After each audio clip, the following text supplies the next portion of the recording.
Uldamon was a Titan facility built to hold the failed Trog experiments eons ago.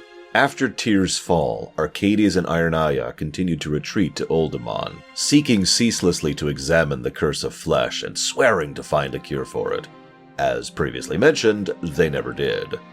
Their attendants, the Earthen and the Mechanomes, succumbed to the curse as they studied it, and slowly drifted out into the surrounding regions as dwarves and gnomes.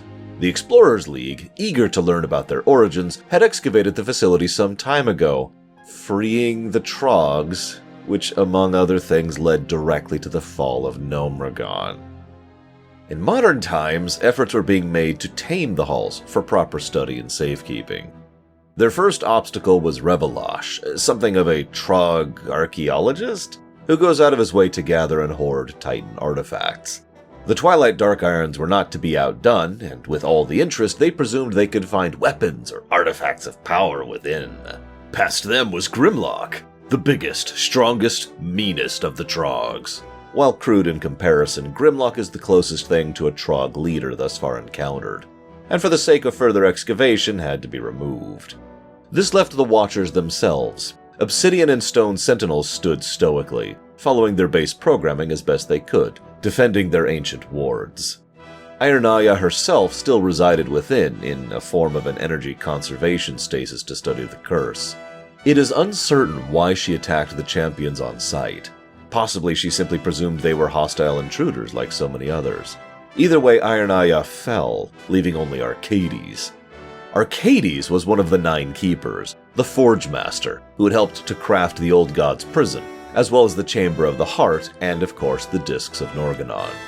As with Ironaya, it is not entirely certain why he attacked the champions upon awakening, but his fall did result in the Discs and their wealth of information dispersing via Bronn Bronzebeard into the greater Dwarven society.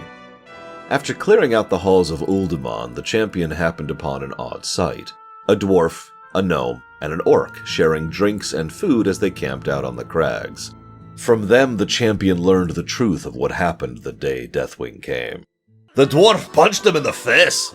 And then the gnome grew to the size of the canyon itself, dragged Deathwing out of the sun, and flung him to Kalimdor!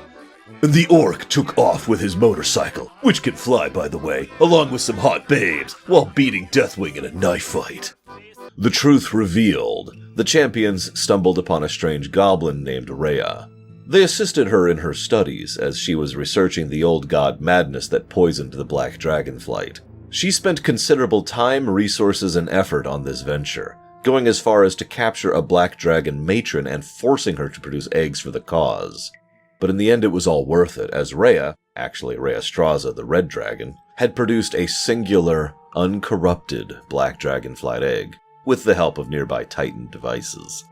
The Twilight's hammer and the Black Dragonflight hounded her and the egg ceaselessly, seeking to destroy it and her, but with the aid of the champion she persevered, until she was trapped in a cave by Deathwing himself, who had come personally to deal with the situation. Rheastraza was killed along with the egg. Or so it was thought. In truth, Rhea had substituted one of her own eggs, sacrificing it that the purified black egg might survive. With assistance from her allies and the champions, the real purified egg was relocated to the Vermilion Redoubt to be hatched in safety.